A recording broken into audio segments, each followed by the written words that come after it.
On this channel, we've already tested the most expensive version of the Phantom GX2, and we've also tried out the absolute cheapest version. But in this video, we're actually going to be talking about the mid-priced Phantom GX2 Pro with the artificial grass sole plate. We're going to touch on what these boots do well, how they could improve, and also how they compare to the most expensive version. And of course, at the end of the video, if you're interested in picking up a pair or picking up any of my other recommendations, you can find links to them on sale in the description below. And if you haven't already, please subscribe and check the link in the description for our subscriber only giveaway. We're going to be giving out a new pair of boots when we hit 20,000 subscribers. Literally all you have to do is be subscribed to the channel and fill out the form that's in the description below. And with that out of the way, let's kick things off by talking about the design of these boots. Now, on appearance alone, when you first get these out of the box, you might easily mistake them for the $260 Elite version. Because throughout the upper, you're gonna see this same pattern of concentric circles with this nice embossed texture that radiate out from the center of the boot. And then of course, you're gonna see this signature off-center lacing system that is featured on the Phantoms for several years now. And then underneath that lacing system and continuing around the collar, you're gonna have Nike's signature fly knit material that feels exactly as it does on that $260 Elite version. The only somewhat significant difference to point out between the Pro version and the Elite version is going to be the lack of grip knit coating on this model. Now, if you've never tried grip knit before and never seen it featured on that expensive version, it's kind of hard to describe, but it's definitely the stickiest coating to any upper I've ever felt. It's obviously very noticeable when you feel the material with your hands, but also when you have that grip knit on your feet, it gives you, well, just a very sticky touch on the ball that can't really be easily replicated when dribbling with other boots. But to be honest, even though you're not actually getting the grip knit coating with the Pro version here, don't be mistaken, the upper on this model is actually still gonna be pretty grippy. And that's just because you're still gonna have all these textured elements that you can even hear when I rub my hands across the boot. And other than that, the upper is just gonna have a slightly more matte finish compared to the grip knit that you would find on the Elites. Moving back towards the heel area, you're gonna have this really nice, pillowy, soft, almost suede-like heel liner that definitely is gonna help with breaking in the boots and reduce the likelihood of getting any blisters. But if you're interested in picking up a pair that has pretty much an identical design to these boots, but just having a higher cut collar, you can find the Phantom Luna Pro for roughly the same price. And then moving to the underside of these boots, instead of Nike's firm ground configuration that has that Cyclone 360 stud pattern, instead you're gonna have this AG configuration with these 12 rounded conical studs that are gonna be best for use on artificial grass. And for me, I was really excited to test out this AG configuration because while I was a big fan of the Elite version of the Phantoms,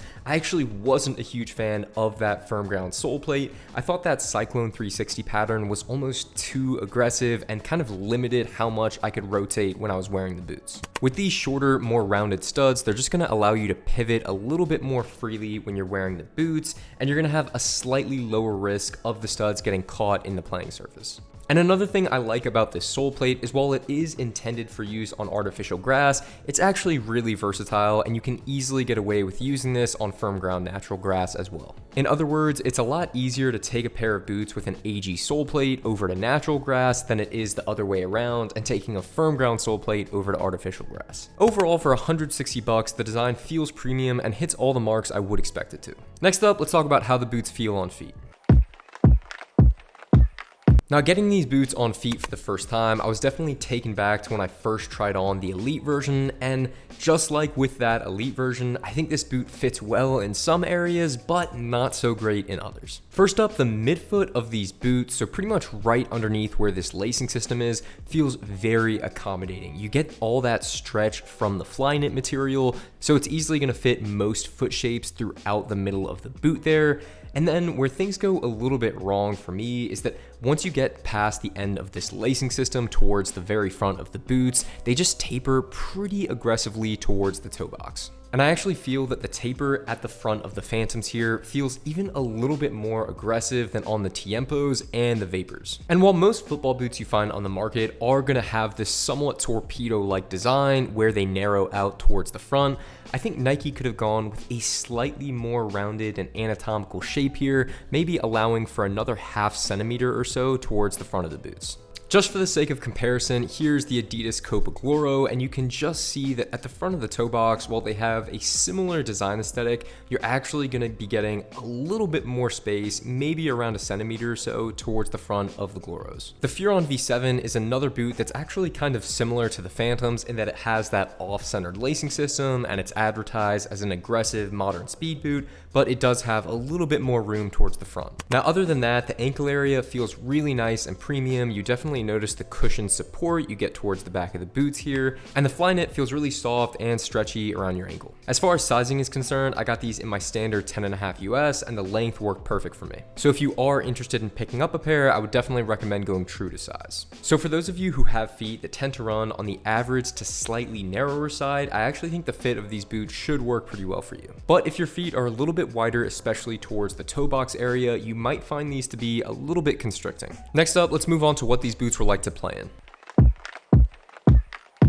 Now, just like the design, playing in these boots was actually really similar to playing in the Elite model. As I mentioned, you're still gonna get plenty enough grip on the ball when it comes to passing and shooting. You're just not gonna have quite the same glue-like sensation that you get with the grip knit that's on the Elites. But to be real with you, as I mentioned in some previous videos, sometimes I don't actually like when boots are too sticky straight out of the box, just because it makes it a little bit easier for the ball to get trapped under your boots as you're dribbling. And sometimes I just want a pair of boots that's gonna allow me to just take a touch out from my feet a little bit easier. So while I do think that grip knit is actually a pretty cool technology and I had fun playing around with it in the Elites, I think most people aren't gonna feel like they're missing out that much with the upper that's on the Pro version.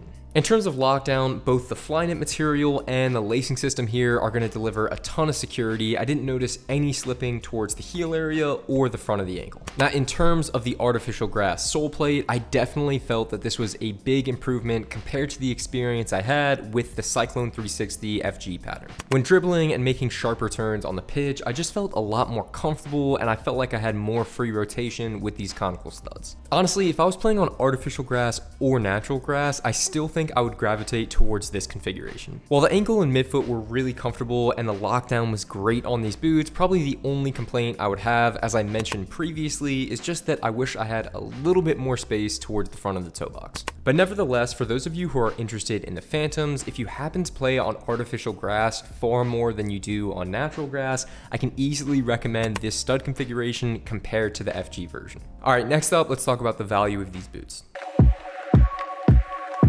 So the Phantom GX2 Pro AG is going to retail for $160. Now, to be honest, $160 is definitely starting to get close to a premium price point. And the only scenario I'd recommend you go out and spend $100 extra to get the Elite version is if you desperately want to have a boot that has that grip knit coating. But I promise you, if you opt for this $160 Pro version, you're going to be getting 80 to 90% of the same experience. And some of you might even prefer the more matte texture you get with the upper on the Pro version, and in that case, it makes it almost a no-brainer. And seeing that the fit and feel of this boot is so close to that of the top-end model, I would say that the value proposition is relatively fair. But that being said, there are a lot of great boots around this price point, so let's talk about the competition to the GX2 Pro.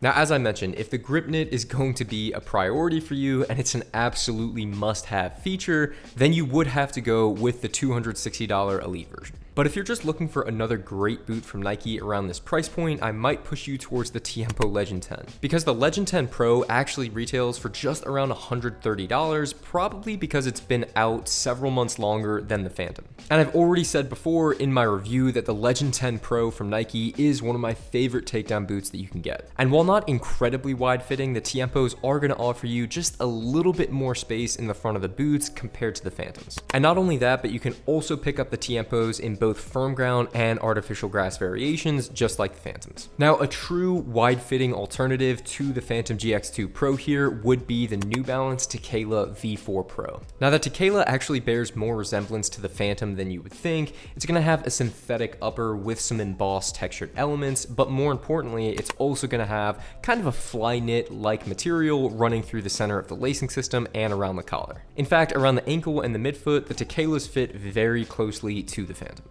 The only really noticeable difference is that the Tekelas are going to offer a wider and more anatomically shaped toe box. The Tequelas are going to retail for around $220, but you can often find them on sale, and even then, $220 is actually significantly less than the top end version of these boots. And then finally, if you're really on a budget, but you kind of like the aesthetic and design of these boots, check out the cheapest versions like the Phantom GX2 Club and Academy. The Academies are going to retail for around $80, and then the Clubs are even cheaper, closer to $50 to $60. Now, while the design of the Club version is going to be a little bit chunkier, and the boots are obviously going to be a little bit heavier, after all, they're a 4th tier takedown boot that retails for a fraction of the price. And I think a lot of players would be impressed with the comfort and fit that you get with the Academy and Club versions. So if you've got a slightly smaller budget under $100, the lower tier takedowns are a great place to look. So what are my final thoughts on the Nike Phantom GX2 Pro?